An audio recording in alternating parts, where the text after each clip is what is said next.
All right, so we'll start talking about graphs, matrices, eigenvalues, and eigenvectors. And I will do this a bit differently as I did in the past.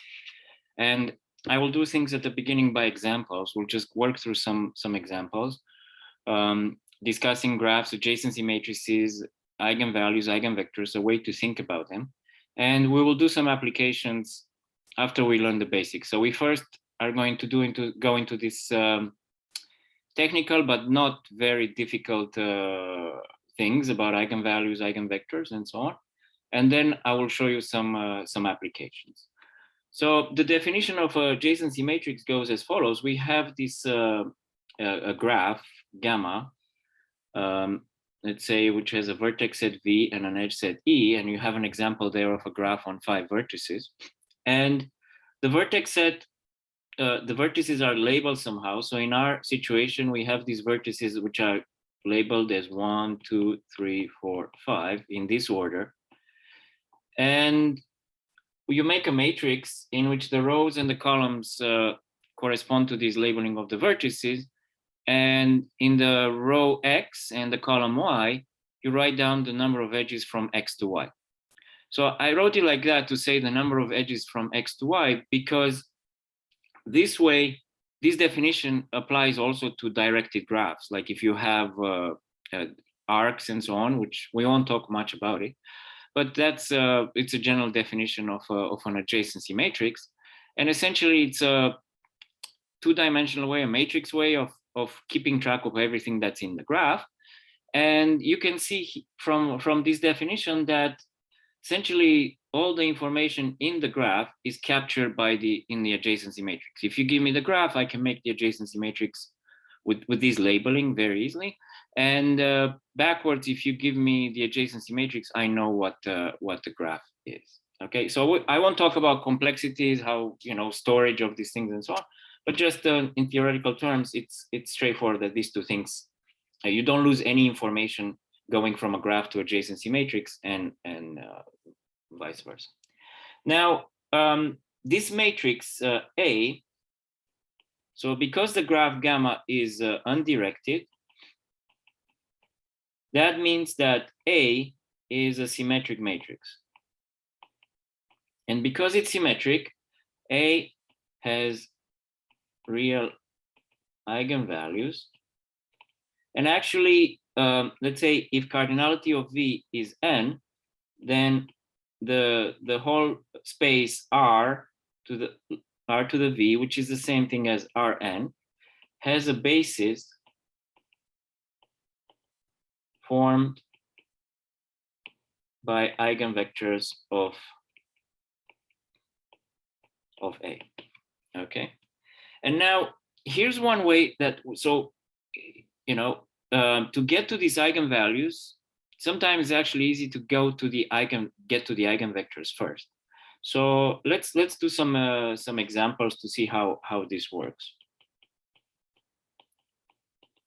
So the first example, maybe the 0 example, because it's the easiest one. Let's say we have the let me do a different color. Let's say we have the empty graph on n vertices. So this empty means no edges. So in this case, what we have is that you have something like this. This would be, it's usually, I'll denote it by K5 with a bar over it. So you have no edges there. And the adjacency matrix is just the big zero matrix, and in general will be a zero matrix of order n. The n by n or zero matrix. And in this case, everything is very easy, because as eigenvalues, as let's say the spectrum, which I'll denote by SP of Kn, like this. The spectrum consists of, you just have the eigenvalue 0 with multiplicity n. And sometimes we'll write it 0 with the multiplicity as an exponent between two brackets, or sometimes we write it like this as a matrix. The first row is the eigenvalue, and the second row is the multiplicity, 0n. Okay. And in this situation, it's kind of like the world is your oyster, pretty much. That you can take any basis of Rn, and that's a basis for your of eigenvectors for for n, because the eigenspace corresponding to 0 is the whole space. So there's not much to do in this case. So this is the easiest example. Okay, let's move on to the next one.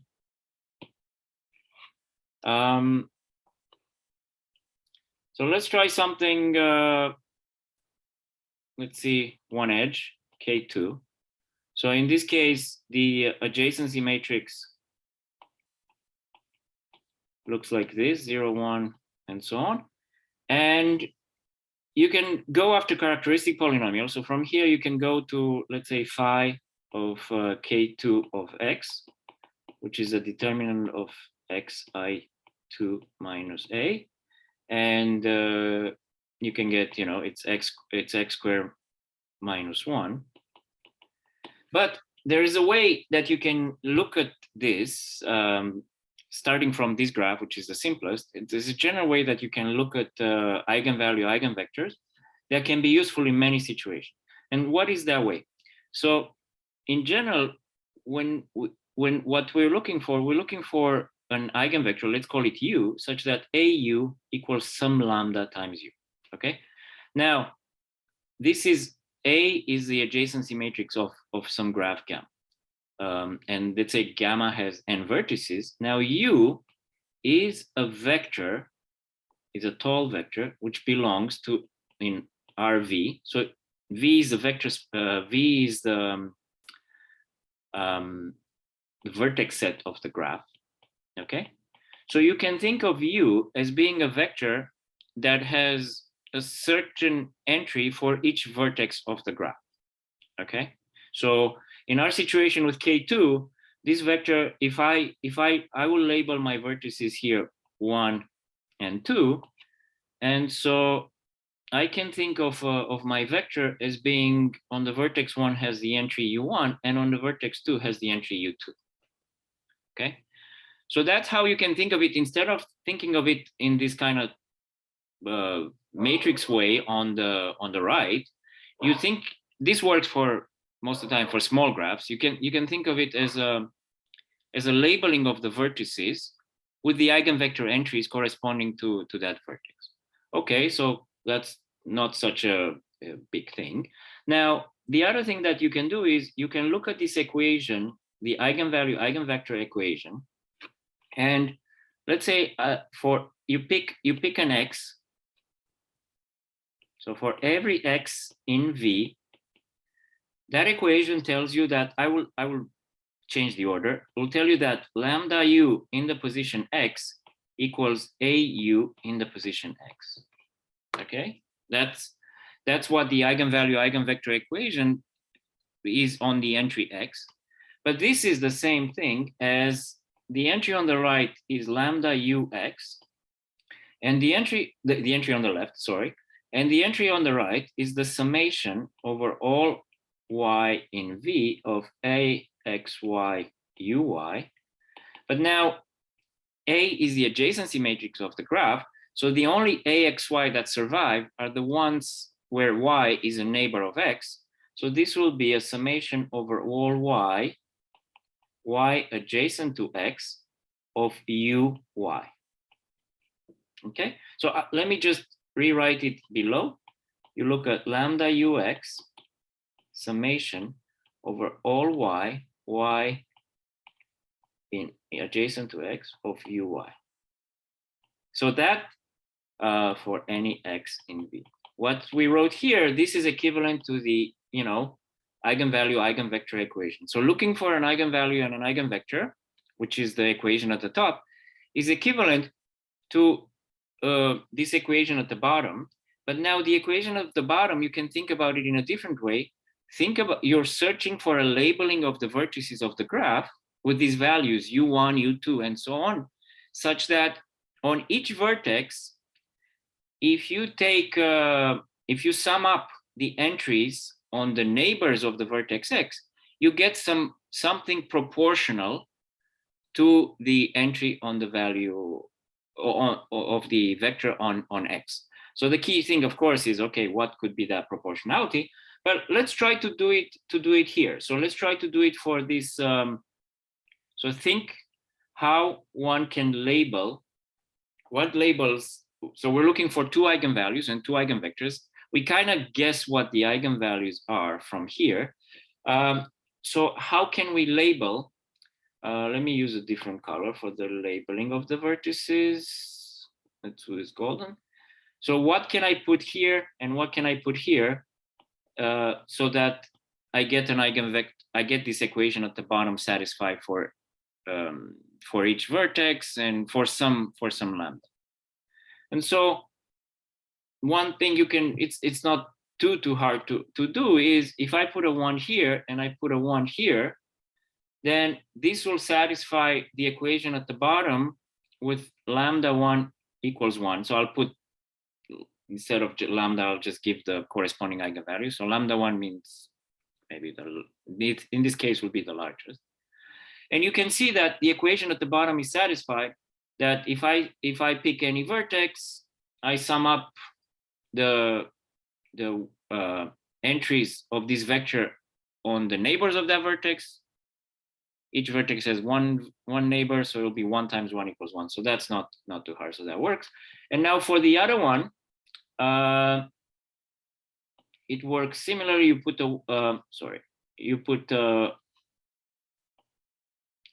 a 1 here and a -1 here, and you'll get a lambda 2 equals -1.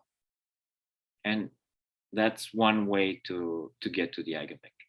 So now let's see it in general. Now that we kind of, how would it work if I have the complete graph on n vertices?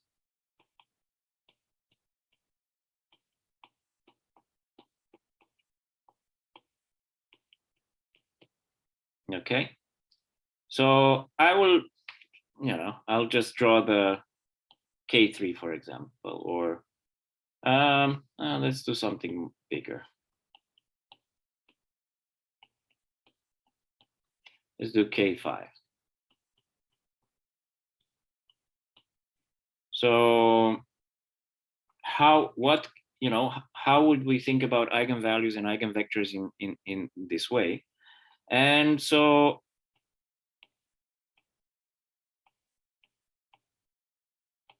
one way is if I put a 1 on all of them, I will have an eigenvector. Let me call it U, not U1. Let's call it U, which is 1, 1, 1, 1, 1. And this will be actually an eigenvector, and this will correspond to what eigenvalue in this case? You're looking for lambda such that the sum of these entries on the neighbors of each vertex is lambda times the entry of this vector on that vertex. So each vertex has 4 neighbors, so this will give you lambda 1 equals 4. Okay, so you can get one eigenvalue, one eigenvector this way. How can you get the other ones? So here we do something similar to the other problem. We can try something of this form. We could put a 1 here, put a -1 here, put a 0, 0, 0. And so let's say my vertices are labeled this way, clockwise, 1, 2, 3, 4, 5. So this will give me some vector. Let me call it V. Will be 1, -1, 0, 0, 0. And what would be the eigenvalue that corresponds to it? So again, you're looking at, okay, does an equation of this form for every x in V, is it true that lambda, whatever this lambda is, times the vector, well, here, let's call it V, Vx equals the summation of all y adjacent to x of Vy. Okay. And so I mean, if you look at the vertices which are labeled at 1 and -1, you see that kind of it pushes you towards lambda 2 equals -1. And then you actually notice that that condition is satisfied for all the other vertices as well. Like if you have a vertex which is labeled 0, then the left-hand side of that red equation is going to be 0, and the right-hand side is also 0. So this works. And actually, you can do this. You can get more linearly independent. So you can get all the other linearly independent vectors in this eigenspace by keep the 1 fixed there, and you can put a 0 here, a -1 here, a 0, a 0, and you move that -1 around if you want. Of course, I mean there are many bases, but that would work.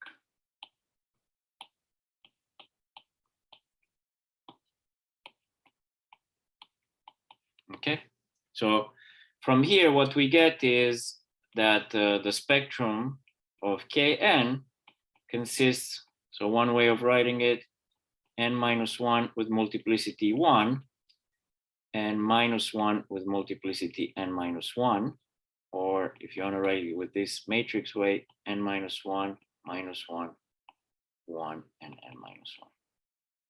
I mean, here I did it with 4, but for general, this is 4 for K5, but for general Kn, each vertex will have exactly n-1 neighbors, so that would be the corresponding eigenvalue. Okay. All right, so that's one simple example.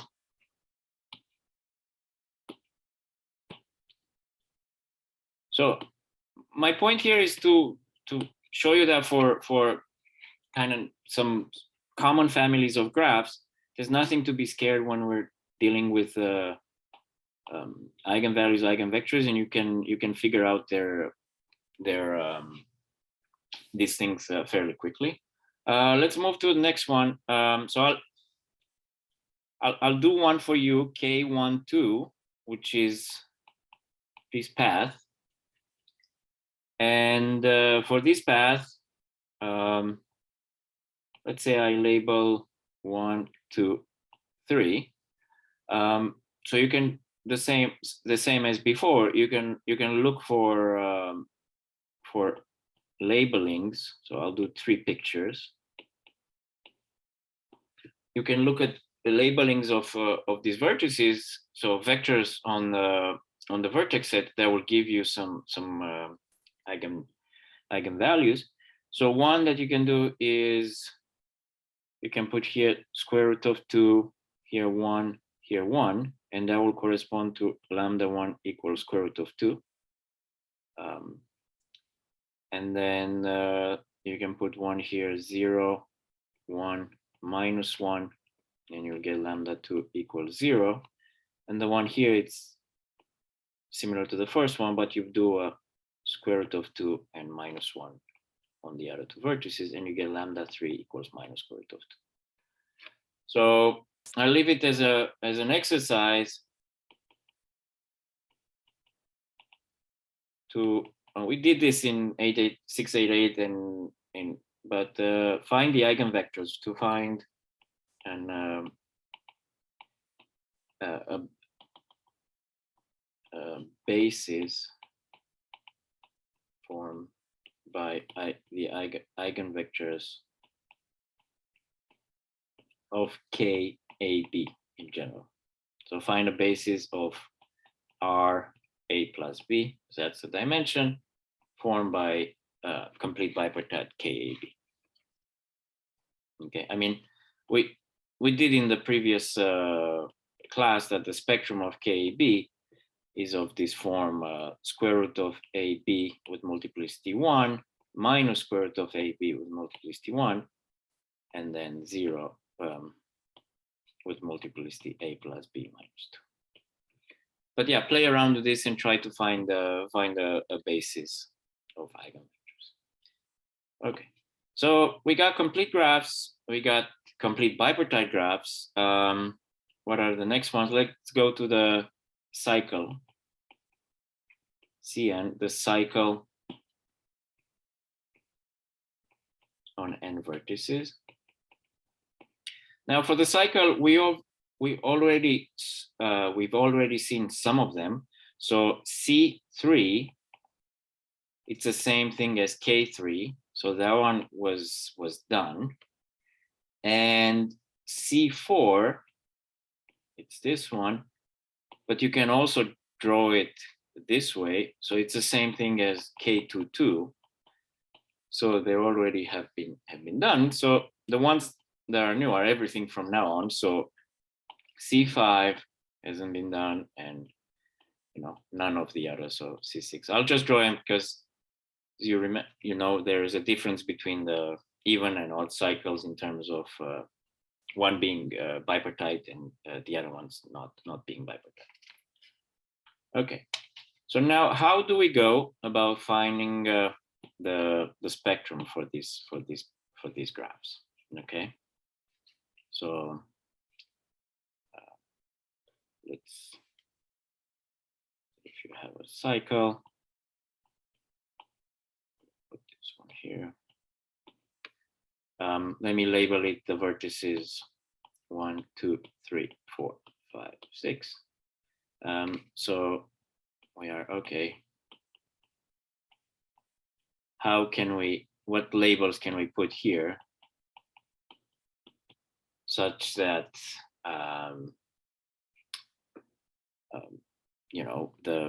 for each vertex, the sum on the two neighbors of the vertex equals some multiple of the entry on that vertex.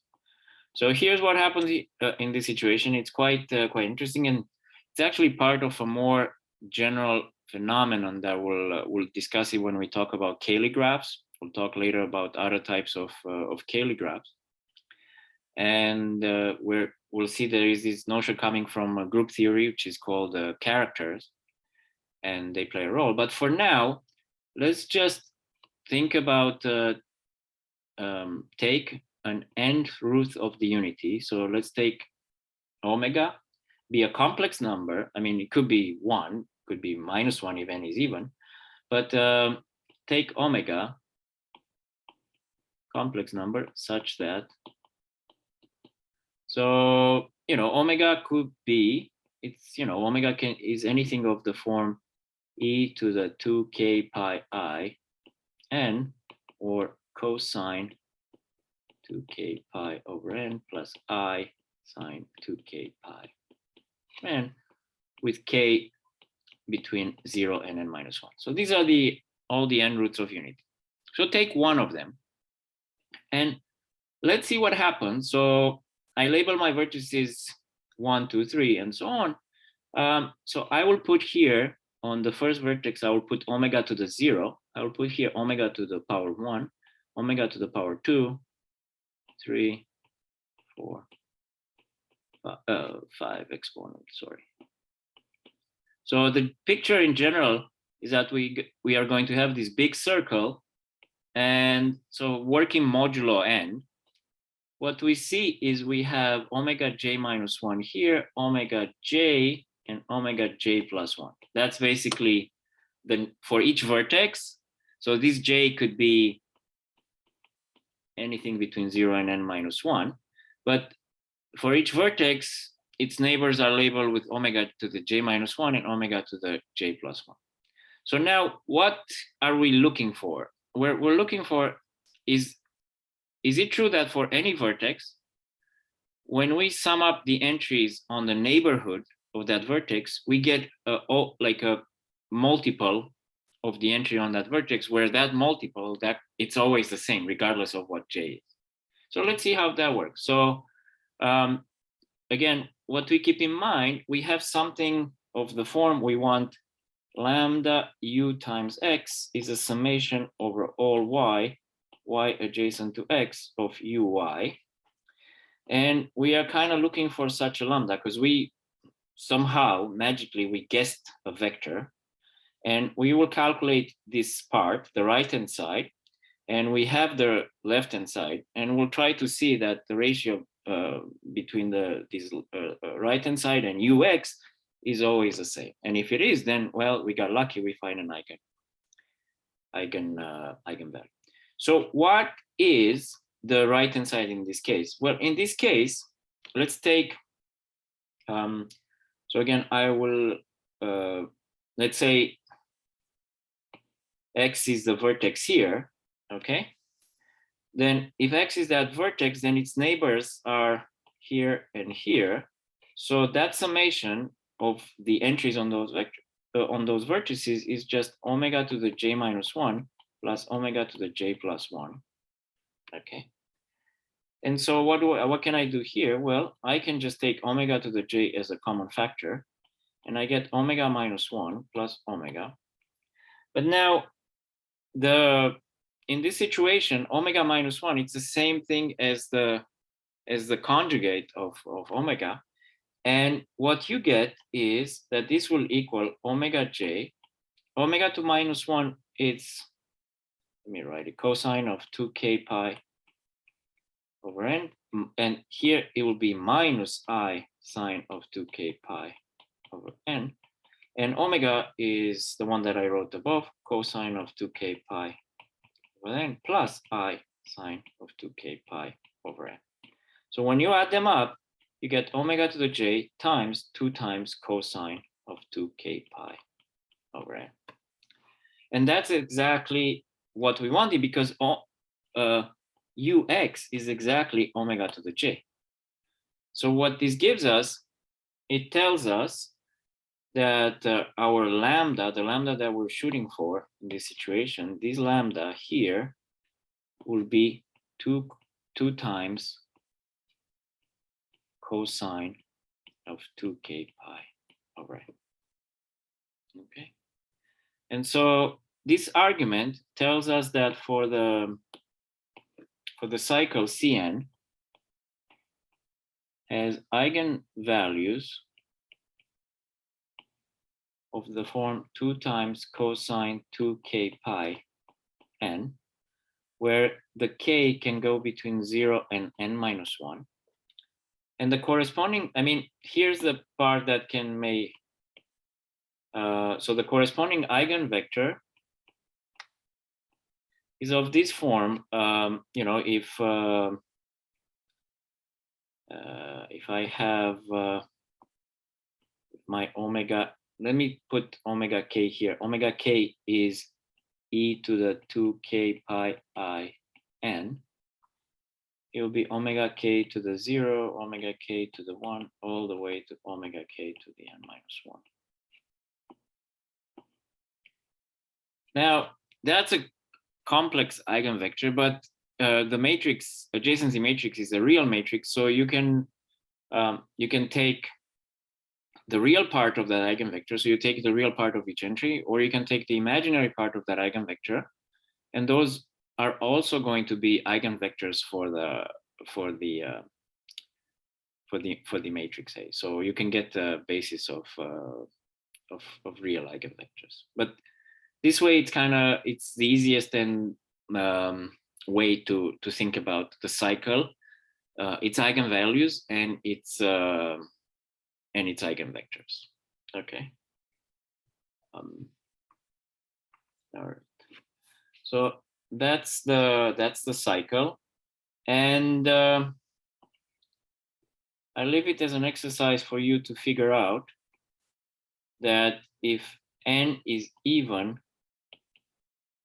the spectrum of Cn is symmetric with respect to 0. I mean, you know that because in that case it's bipartite, but you can do it from the spectrum as well. You have the spectrum there, and you can figure out this property. Okay. All right. So we did this, that. Okay. Let's do one more example before we'll take a 5-minute break in the half. So which one are we here? We did cycles. It's 3. Sorry. So cycle is 4. Okay. So let's do 5. Let's see the path on n vertices. Okay, but with the path again, we did some things already because P2 it's the same thing as K2, and if we do P3, it's the same thing as K12. But once you go from P4, P5, and so on, it's yeah, these are new graphs. We haven't done them. Now for the path, there are 2 ways that one can go about it. So here's one way that is done. This is done. This is done in Brouwer and Hammer's book, which I put on in the Google Drive, Spectral of Graphs. In the first chapter where they discuss examples, this is how they do the path. So to do the path Pn, okay, let me do this Pn, okay, P4 in our case. We look at the cycle C2n plus 2. So you can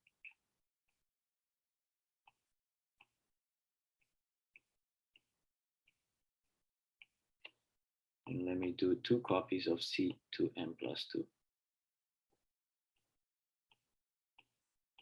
Okay. And now on C2n plus 2, we know where, like, some eigenvectors, they came from these roots of unity. And because the length is 2n plus 2, we have, so how does it work here?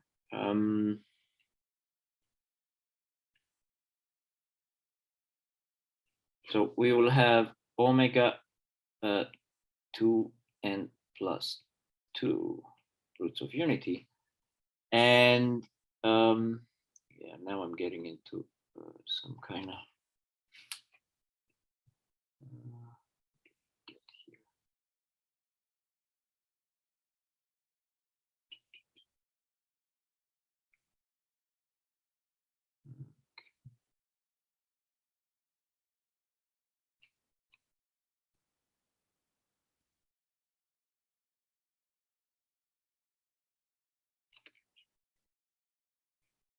okay, so the eigenvectors that they take, let me have a look in the book really quickly.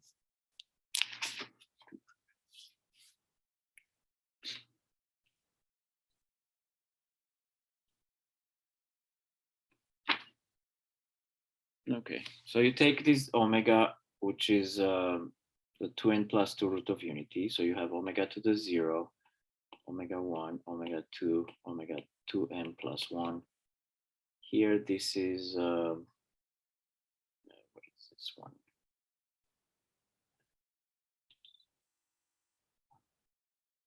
Omega n plus 1, I think. And here you do the same thing. So here you do it with omega, and here you do it with omega minus 1. So omega minus 1 to the 0, still the same one. And here it goes omega minus 1, omega minus 2, omega minus n plus 1. Okay, I got it. And it goes all the way to omega minus 2n plus 1 here. Okay. So on the cycle, we have these two vectors here, the ones on the left and on the right. So this vector, let's call it u omega, and this one on the right is u omega minus 1. What happens is that these 2 vectors, they have the same entry in the first position here at the top, because that entry is 1 in both vectors, because it's omega to the 0 or omega minus 1 to the 0. So that entry is 1 in both of them. And also they have the same entry here at the bottom.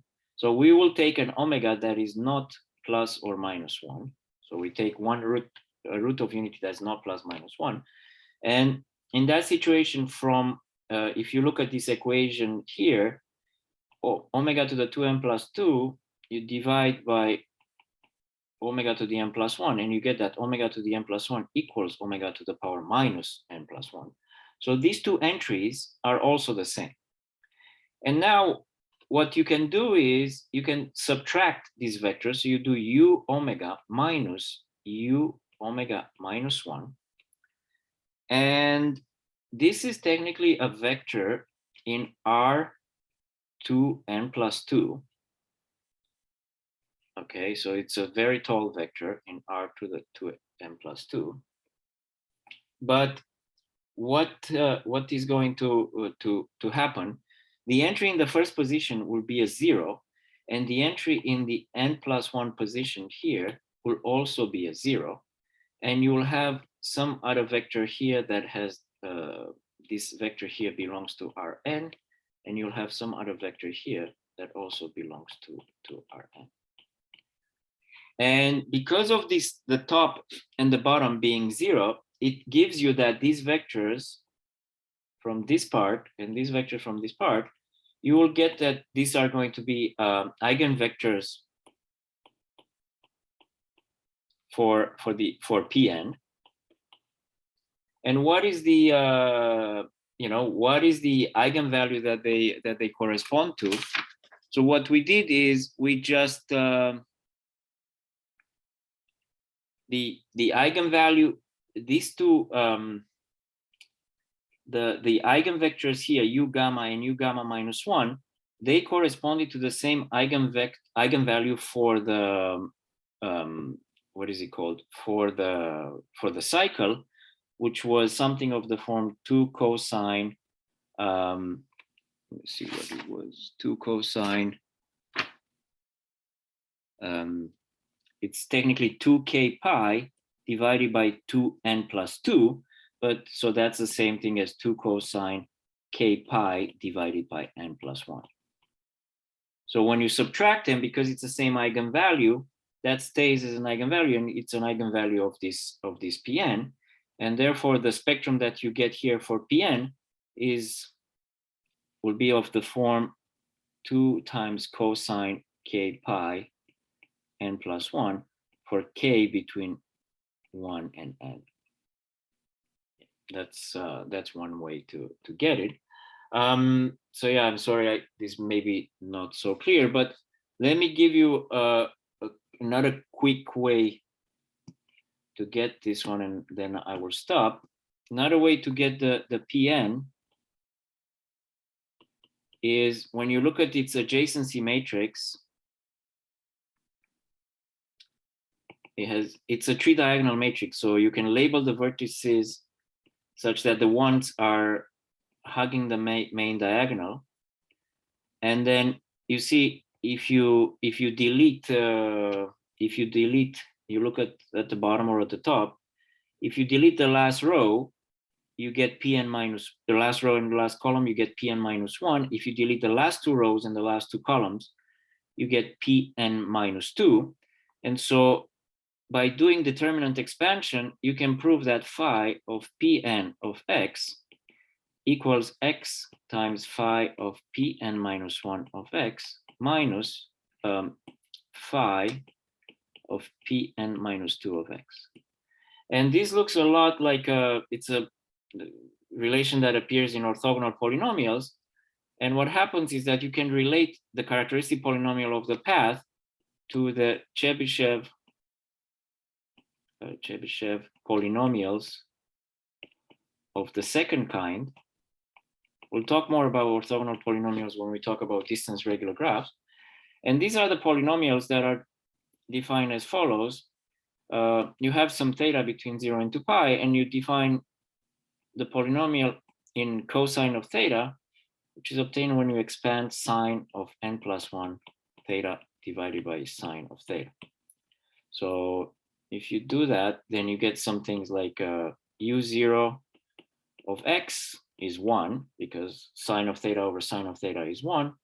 u1 of x is 2 times x, because sine of 2 theta divided by sine of theta is 2 times cosine of theta. And you get a recurrence relation that is quite similar to this one. And what you get using that, you can prove that the characteristic polynomial of Pn equals the Chebyshev polynomial evaluated at x/2.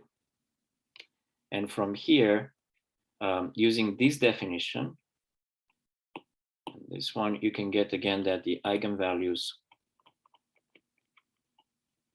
of Pn are of the form 2 cosine k pi n plus 1 with k between 1 and n.